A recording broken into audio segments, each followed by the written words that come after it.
everyone. This is Life in Motion, the podcast where I, Heather George, talk to my best friend, Jamie Job.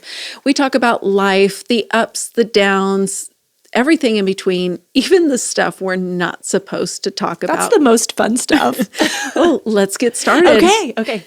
So how much trouble are you in? How much trouble am I in? I'm not in any trouble. You're not in any trouble? So you got a good report card? Oh, my full body scan? Yeah. Oh, goodness. Okay, first of all, can I just say this? When we recorded way back in season 1, we recorded that episode on depression. Yeah. I said something out of my mouth that I kind of regret. I said, I'm just committed to stewarding the whole of my life well. It reminds me a little bit about a few years ago when I prayed that prayer, the scripture that says, Lord, examine me and see if there's anything, how's it go? Anything bad in me. Well, a few years ago when I prayed that prayer wholeheartedly thinking there was nothing wrong in me. And it took me on a long journey of introspection and health and things like that. I feel the same way about that comment. So I said in that episode, I want to steward the whole of my life well. And I listen back to our episodes. I don't know if you do, but I do. Maybe I like to hear myself talk. I bet. Shocker. I listened back and I heard myself say that, and I started asking myself, am I really stewarding the whole of my life? Mm-hmm. And so it's taken me on a journey. So I think backtracking just a little bit, I started going back to counseling because Cooper and I have been butting heads. Mm-hmm. But before the counselor was really willing to talk to me about things, she sent me to get this full body scan. Yeah. So here's my results. Let's hear it. Oh my gosh. I told her today, I was with her today, and I told her, I don't know if I buy into this stuff. Really? Yeah. And that's what she did, really. So she said, that's fine. I said, I feel a little skeptical of this. And she's like, okay. And I don't know what to do with a response like that. Yeah. Like, she didn't say, like, you have to believe it or why wouldn't you believe it or anything. She just was like, okay. And I said, do you want to talk about this? And she said, no. And I was like, what? But anyway, let me give you an example of some of the things that I'm concerned about. So my baseline report talks about things like my adrenal glands, my colon, my heart, my joints, my pancreas, my stomach, blah, blah, blah. Listen to this one. Heart, like my heart. And I had to wear a heart monitor a few years back because something was going on with my heart. So I was like, oh, I want to read this. If you have issues with your heart, the physical things that might show up could be fatigue. Yeah, of course. Blood pressure issues, I don't have. Low oxygen, I don't have. Dizziness, I had for a period of time. Shortness of breath, blurred vision. These are the emotions that come out of that. Hate, unforgiveness, inability to experience joy. Oh, man. So do you buy into it? Well, she told me I didn't have to buy into it. But as we talked today, I determined that this is what I'm going to work on probably for this whole season, was that I have some core belief that I've probably had since I was a little girl, that certain emotions are not okay. Mm-hmm. We uncovered a couple of core beliefs. She thinks I might have more, but certain emotions are not okay, and that weakness, however I perceive weakness, is bad. Right. So this makes sense why I don't buy into this, because I don't like the word hate. I'm fine with being angry. You tell me I hate something, that's too much. That's an inappropriate emotion. There's nobody that you hate? Maybe, but I wouldn't say it. I wouldn't say it out of my mouth. It's an inappropriate emotion. I think you have said that. I have to you, but not to anybody else. Let's not uncover that one on here. Okay. Yeah, but it's wrong. So in my mind. In your mind, yeah. Yeah. Oh my gosh. In my do you hate somebody? This is a timeout. Do you hate somebody? I don't hate anybody. Oh, darn. I don't hate anybody. I wish love you everybody. Did. I wish you did. It would make this easier for me. I'm not timing out anything. Keep going. I think that as believers, well, I don't even know whether you're a believer or not, that you cannot consider who you are, the whole of yourself, without realizing that they are connected in some way, that the emotions that Oh, spring from your body Yeah. affect your organs, that they It's crazy. yeah. It's crazy. So I decided if I'm going to steward the whole of my body, I'm working with my functional health medicine doctor. This all started to get me off of an antidepressant. You're right. Okay, so now I'm 6 months into I eat like a crazy person. And not like a crazy person. I've got to quit calling people crazy. I don't like to be in situations where I might be embarrassed. And so it's really stretching me that when I go out to eat with friends, I had a work meeting yesterday over lunch and I couldn't eat anything on the menu. And it's not that big of a deal that I can't eat anything on the menu, but everybody's looking at me just like, oh, I'm so sorry. We could have picked somewhere else. And I'm like, I don't want that attention. I don't want that pity. I don't want people looking at me. It's just fine. I'm just not hungry. Don't worry about me. It's fascinating. But I'm working on my physical health with an eating plan, and I'm working on my spiritual health. We mentioned last week that we went back to school. We're in college at Church on the Move University. So I'm doing a deep dive spiritually. But the emotional side of things, I have tended to push that away to the outside. That's different. If you have to go to a counselor and talk about your emotional well-being, that's borderline not really a good Christian. I'm wondering if we all do this, because Hate people? No. Push away certain emotions that just are uncomfortable, or that you, for some reason, were told in some message as a child that emotion is inappropriate or not allowed or not welcome. So I'm doing Your 1 Degree with Julie, and this is figuring out what are the things that really light you up and are where are your passions, your drivers, all of that. Just getting started on it and everything. And so we went through a list of words, 100 words, I don't even know, that you identify with, that they're either green, yellow, or red. Okay. So some of those words on there are one is discipleship. Is that a green word, yellow word, or a red word that to light me up? Well, really, it's a red word. Red? Which I'm just going to be honest and say it's... Is it so red that you would say hate discipleship? No, I'm sorry. I'm just trying to pull you over to the hate. I'm sorry. Go ahead. I don't think you're going to find a lot of hate. I don't either. I'm disappointed in myself. There's probably... over it. It doesn't say that you hate. No, it's just when I read that, it was just like, oh no, that's inappropriate. It says... Oh no. The emotional, so maybe you're experiencing feelings of hate combined with your blurred vision. I can't see anything, so I'm so mad. I hate not being able to see. I would like to know more about how those mesh together. Is it the hate that's causing the blurred vision, or I'm going to look into this and see if I agree with this, because I told my counselor, I don't know if I agreed with this. And I told her what's frustrating to me, because here I go getting twirled up. What's frustrating to me is I don't know if I agree with this, but it sounds like me. And she just kind of smiled. Well, let's just talk about you then. She's out her little notebook. Let's just talk about what you think about everything. Yeah. But I think we all have things that... I want to go back to discipleship. Okay. Turned up red.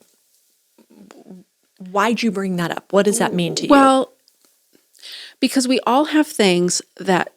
Discipleship was just an example. Let's set that aside. Okay. I'm in full-on counseling mode, so I'm just going to be like, what do you mean by that? I heard you sigh. What do you mean? That we think if I say this out loud... Yeah.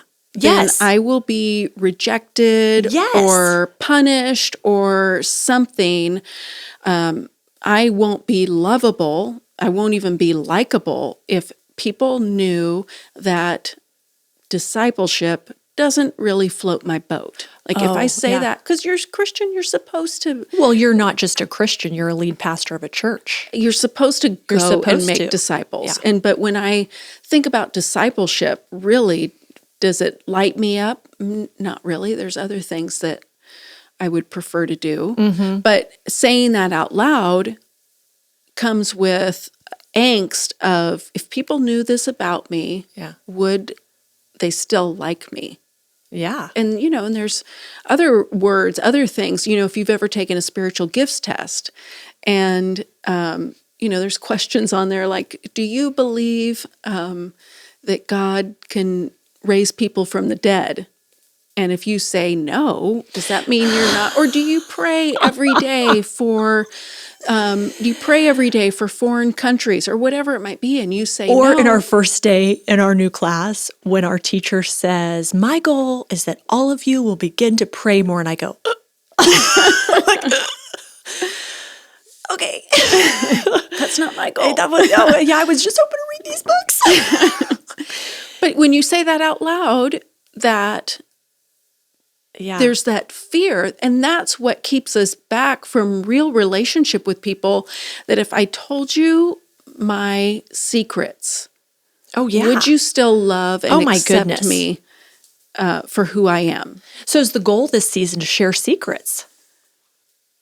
I think the goal this season is to be willing to share who we really are and all that we think and feel. Okay. Inviting people to share that with us and to be able to share who they are. It's interesting that you're using those words, Heather, because as we record episode 2 right in this moment, 2 hours ago, I was in the counselor's office and she was saying, you are truly authentic in some areas of your life. Interesting. And these are blind spots to me. I didn't go in knowing that. I went in because Cooper and I can't get along. I mean, come on. But let's say, for the record, that's every parent and teenager at some point in their life, hopefully. It's some level of fear and trepidation for me as a mom, saying he's pulling away so that he can launch, which is all normal and healthy. And I'm feeling loss of control. I like to control things. I like to be in charge. I like to call all the shots. I like nothing happens without my approval. And anyway, it's hard. It's hard. Parenting is hard. So we're not even going through something really crazy. It's just life. Yeah. But I did think it was interesting that she said, we were trying to dig down and get to what are the core beliefs that maybe I've carried with me since I was a little girl. And what do those core beliefs cause me to do that would shield my authentic self? Or what have you. So I have a core belief that I do, she and I agreed on this one, that certain emotions are not okay. Because I told her, because she said, do you think emotions are not okay? And I was like, no, I don't think that at all. And I said, grief, you can grieve all day. I mean, I've lost a baby. I feel like I grieved well.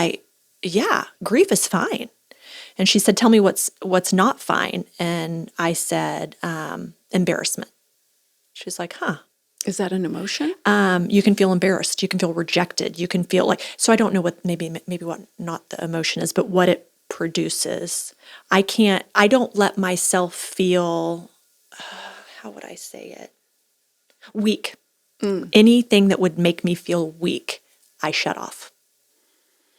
So if I'm afraid you're going to have a conversation with me where I might feel rejection and I feel rejection is weakness to me, then I don't want to have the conversation. If I feel like you're going to betray me, I don't want to have the conversation. I like to be in the limelight. I like to have all eyes on me. But if you draw attention to me and I wasn't expecting surprise party, I mean, I could possibly get a divorce over a surprise party. I've made a note of that. I'm not ever throwing you a surprise party. I'm going to try to grow through this. And then one day we're going to go, look at this surprise party. This is how we're going to know we made it past this page of life. I mean, I don't think you ever arrive. That's why we're inviting people to journey with us through our junk this season. But I do hope that one day I could have a surprise party and it wouldn't throw me into a tailspin. That's silly. Yeah. But there's something in me that if you really saw me when I wasn't prepared, you might reject me. And I can't handle that. Anyway, just some weakness. She told me, so my goal for this next week in knowing those things is I have a mantra that I'm going to say to myself every day. And I'm just going to say emotions are gifts from God. I'm just going to start training myself to believe that they're just a dashboard. Something's going on. That's why an emotion happens. Let's focus in here. They're a dashboard. Listen, I'm sweating right now just telling you this. I don't know why. Well, probably, the fear of the judgment, what are the repercussions from sharing all of this? Well, and I shut down emotions so quickly that inviting myself to feel them, I don't like that. And she said, you don't have to like it for it to be right. Kids don't like to eat vegetables, doesn't mean they shouldn't. Like, you might not like this, but do you think it would be helpful for you? Do you think it's right? I'm like, all right. But I don't know if I want to feel, a spit on you. I don't know if I want to feel sad or afraid and I don't think those are the kinds of emotions that you take on and you sit in for a long period of time, but I don't think there's any bad emotions, so I'm going to give myself permission to feel them. But am I going to be a blubbering mess all the time? I don't think so. I don't think so either. We were talking about my childhood, and she said, do you think your dad's narcissistic? And I just started bawling, and I was like, you're hurting my feelings to say that. And she's like, okay, how do you define that word? What have I touched that has you so twirled up right now? What is it? And I'm like, I don't even know what it means, but I know that those are crazy people. Anyway, we talked about that and we defined that. But she said, okay, there's a spectrum, just like an autism spectrum or whatever. I'm not saying like he should be committed somewhere. I'm saying the way his thinking pattern goes, it doesn't sound like he knows how to empathize with people. So it sounds like you were raised in a home where you shut down these emotions because it didn't matter if you expressed them or felt them or not, because there was nowhere for them to go. They would hit the wall and fall back down. So you taught yourself how to survive in that setting. So how do you now turn them on so that your kids don't have to experience the same thing? So I'm not afraid to say I've felt this way since I was a kid. I just don't want to be disparaging towards my dad. But as she describes that, I'm like, that's exactly how he is. He loves to the best of his ability. It's just facts and details and ball game scores and let me buy you dinner. And like, if I were to ever say something like, oh man, I'm really sad about blah, blah, blah, he would legitimately probably go, Oklahoma State's got a game tomorrow at about 3:30 and Mom and I are going to get there at 3 and blah, blah, blah. And he wouldn't even know he's doing it. I love my parents. I feel like I had a fairy tale childhood. I mean, they cared for me. They took care of me. None of us are without issues. We're all broken. Right. Living in this world. I mean, without personality issues and trauma issues, all these things. I'm learning as I get older that some of the things that I took on in my childhood home weren't healthy for me, and it's no one's fault. But hearing my counselor push on some of those things, it made me want to be protective of my parents because they're great people. Yeah. And she said, narcissistic people don't allow you to have boundaries. I said, what do you mean? And she said, narcissistic people, because they can't empathize with you, they only see, like, you should see everything from my point of view. I'm not going to give you a set of rules. Just know what I expect and do it. Or there's going to be hell to pay. And so she said, I see you not as narcissistic, but I see you as someone struggling with your teenager growing up because you're not giving him boundaries. And she said, can you tell him you can be with your girlfriend 3 days a week, 3 days after school for 3 hours? Go for it. But we're going to have these days as family time. She said, you're not clearly expressing what the boundaries are, and so you're always disappointed, hurt, and frustrated with him, and he's always disappointed, hurt, and frustrated with you. So my homework is to go home and give my kids boundaries. Well, that's freeing. It is freeing, and a little bit scary, because if I go home and give my kids boundaries, like she's telling me, I'm trying so hard to do this parenting gig right. Like, they say, whoever they is, like your kids grow up and you slowly start letting the rope out a little bit. So I've been trying to do that. But in letting the rope out a little bit, they don't know how long the rope is or when I'm going to yank it back, when I'm going to lose my temper because they did it all wrong. So I'm going to go home and I'm going to ask Brian to help me. But I'm going to go love to. home. He'd love to. He'd love to help me with. He's probably like, thank the Lord, you just have some direction right now. I'm going to go set some.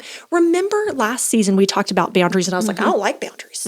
Remember how hard I pushed that back? Yeah. And then we finally figured out that it's an invitation for relationships. So I'm like, I love boundaries now. Yeah. Well, I only loved them in my head until counseling, where she showed me how I would do it. Yeah. Because But even then, let's just go back to how freeing they are and what this will do for your relationship with your kids, because they know now they know exactly what to expect from you, and you know exactly what to expect from them. yeah, I just said to Brian last night, and I don't mean for this to be hurtful if Cooper or his girlfriend hears this, but just last night, we got home and her car's in our driveway and the kids have all left for church. And I was like, I mean, she could have just driven to church. Why'd she drive it? Why?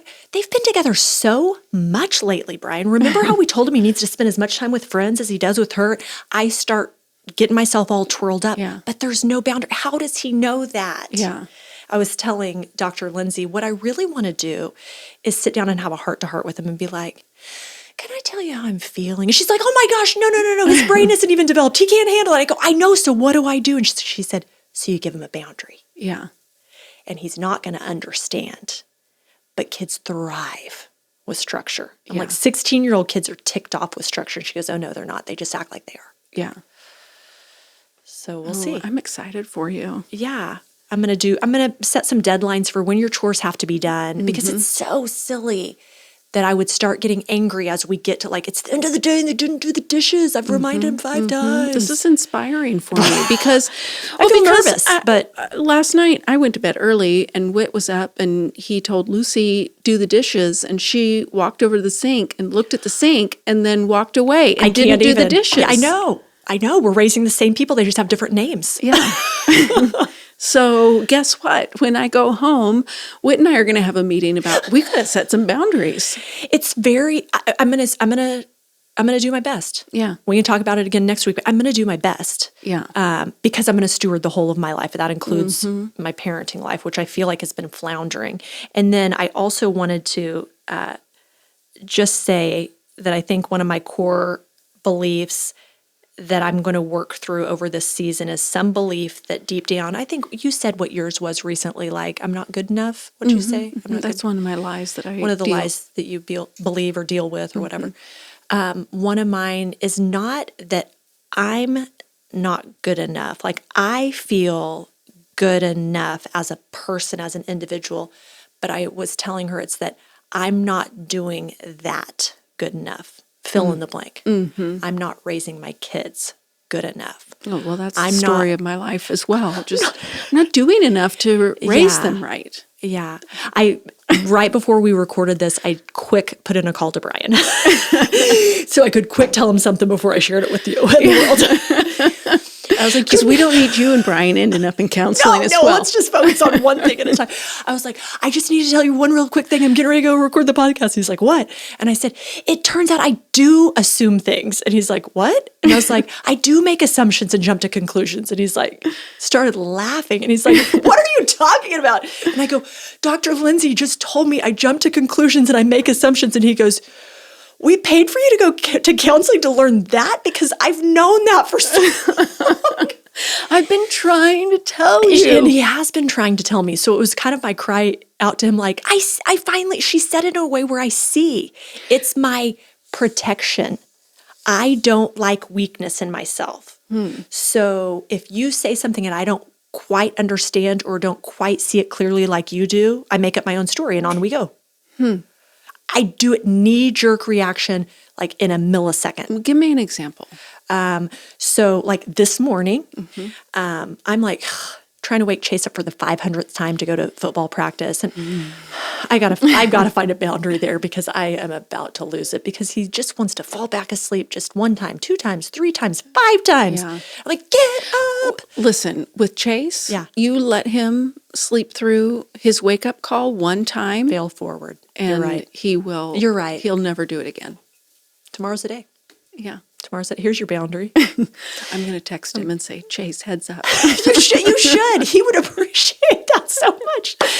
But so So I'm dealing with Chase like on the 5th wake-up call. Well, last year, every football morning, Brian took Chase to school and I took the other kids.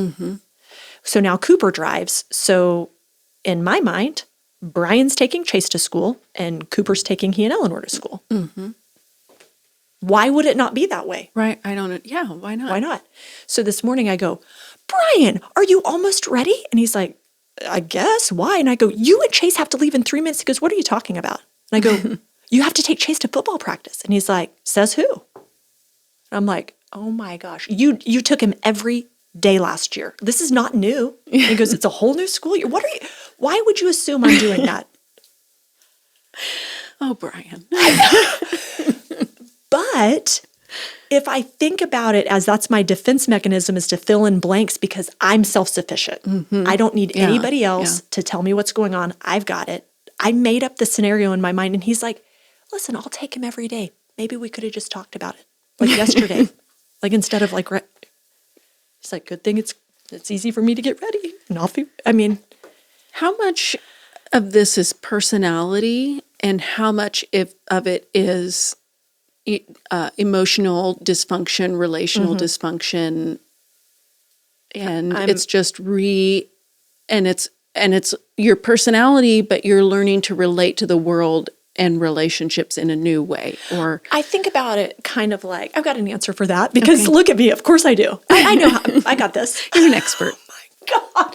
You've been to counseling one day. I went to counseling today. I'm about 60 minutes in to completely figuring my life out. You could set up your own practice here shortly. Let me answer that question for you real quick. See what I do? It's fine. But to me, that's part of who you are. It is. This is what I think like Myers-Briggs has like 16 unique personalities or whatever, and Jesus is all of them or something like that. Yeah. I feel like I have my natural inclinations, which is personality, coupled with trauma from my past, upbringing. We're all dysfunctional in some way. So I have my own natural personality coupled with my own dysfunction. But my goal is to be like Jesus. Right. So can I be okay in season 1, episode on depression, saying, I'm committed to the Lord to steward the whole of my life and then not deal with this crap? Right. I'm not okay with it. Yeah. So I think my goal is personality or dysfunction. Who cares which one?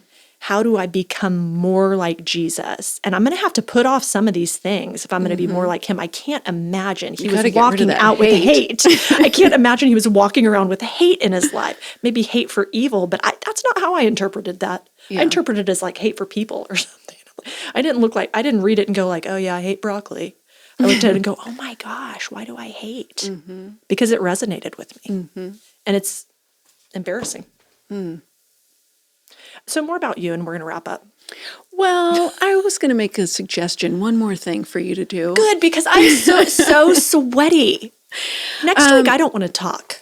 Well, some of this, I think it's all meshed together. So, and impossible to pick apart. But you identify as a Enneagram 8. Yes. Right? The challenger. I identify as a strong woman. I do. A challenger. So, right. And there are certain characteristics that go along with that personality profile. Protection, sure. and you don't, as an 8, you tend to protect and not show your vulnerabilities and things like that. So, which I totally see value in. Sure. Totally see the value of the 8 as the challenger and the what else how do they describe an 8? I don't know, but because this is where my mind went.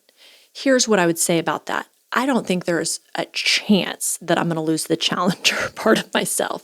No, and I don't want you to. But I think like I can think about it in 2 different ways. I can think about it like, I notice I do this, not that you need my help, but if I think somebody's about to hurt your feelings, I'm like, not on my watch. Yeah, please. I'm a protector, challenger personality. But on the flip side, I sometimes challenge Brian, and I can feel it in my bones that it's sinful. Yeah. But I'm just ticked. Yeah. Your fault, not mine. I have said to him, you married me. You chose me. Like he has said for years, which I think this is a horrible admission. He has said for years, we've got a great marriage.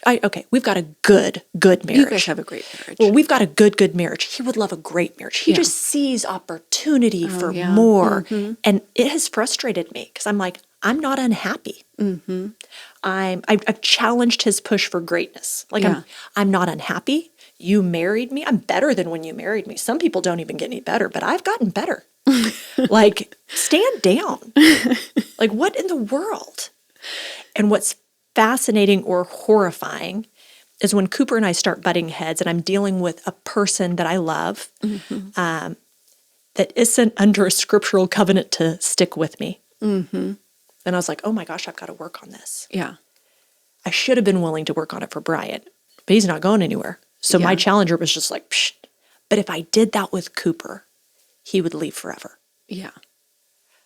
So that challenger works for me and against me. Yeah. Well, I would suggest that you take that Enneagram test again, set yourself up a false identification. I'm so mad at that company. Hate. That guy. There's some guy, let's just let our people know real quick and we can finish this. There's some guy that owns some company that has some great test. It happened to Brian too. Oh, he didn't get his code.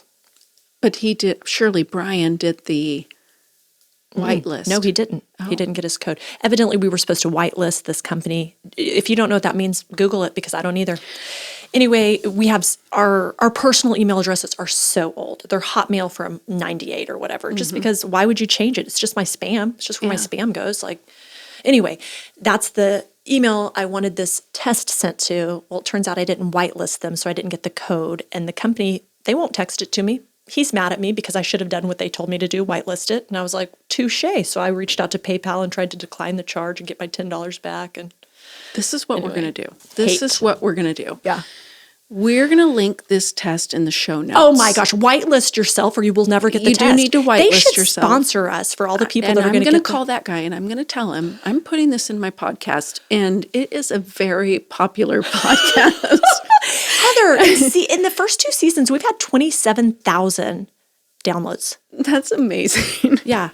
Just Life in Motion. Go ahead. Life in Motion. But anyway, this particular Enneagram test tells you where you're unhealthy and healthy in your personality, which we'll get to mine on another day because I think I'm going to take the test again because I didn't like the results.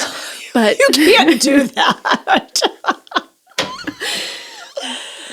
But I do think that you know, like I was saying, it's all enmeshed together. I think that there's things from your childhood. Some people believe your Enneagram springs up from your childhood. And so things that you learned and received in your childhood inform how you operate in this world. But I'm really proud of you. It is so humbling to do this with you. Yeah. Because there are words that you can say to me that I can't hear from other people. I'm not sure why yet, but thanks. And I mean it sincerely. I know you do. I'm not saying that just because it's the right thing to say. Yeah. But it's amazing. The time and effort, the work that you're putting in, I'm so excited for the fruit that will be born out of it in your life and even in our listeners' lives because you're sharing, going into those vulnerable places is going to resonate with people that listen to this and have lived with the lie that if I say that out loud, nobody will like me, love me, live with me. For sure. So thank you. Thanks, you. Heather. Now, what are you going to do or what did you do that was fun or joyful? Oh my goodness. I know. I took my 14-year-old to school, which sounds like no big deal. But right before school started, he tested COVID positive. And I didn't think that I would have any kind of fear or anything with that. But our family lost 3 people this summer that we personally know to COVID. And so when Chase got diagnosed COVID positive, my 7-year-old Eleanor said, "Mom, is Chase going to die?" And I was just like, oh my gosh. And of course, you're like, no, of course he's not. And then I'm like, oh my gosh, the fact that we're having to talk about that. Yeah. And he's fine. He had a pretty bad home 10 to 12 days and was really pretty puny. So I dropped him off at school for his first day, much later than everyone else's first day. And he had those first day jitters, even though it wasn't really the first day or anything. And, sometimes you drop your kids off at school and there's a little bit of sadness. And I was just overcome with joy. Yeah. Because I saw my healthy boy walk out of the car and head into 8th grade. Yeah. So it's good. Good for Chase. Yeah. Yeah, so good. What about you? What is super surprising that really brought me joy was going back to school. So good. You're like, oh, it's the church's thing. And yes, it'll be good for me to learn some more. And I'm going to do it. And I'm sure I'm going to learn a lot. And it'll be great and hang out with some people. But it was really interesting. It was so interesting. It was challenging. I'm looking forward to all the homework that I have this week. Yeah. I'm just thrilled. That's just awesome. Thrilled to be back in school. Yeah, awesome. Yay. We're all in school together. But unfortunately, we're out of time, and I didn't get to share my secret with you. Oh my goodness.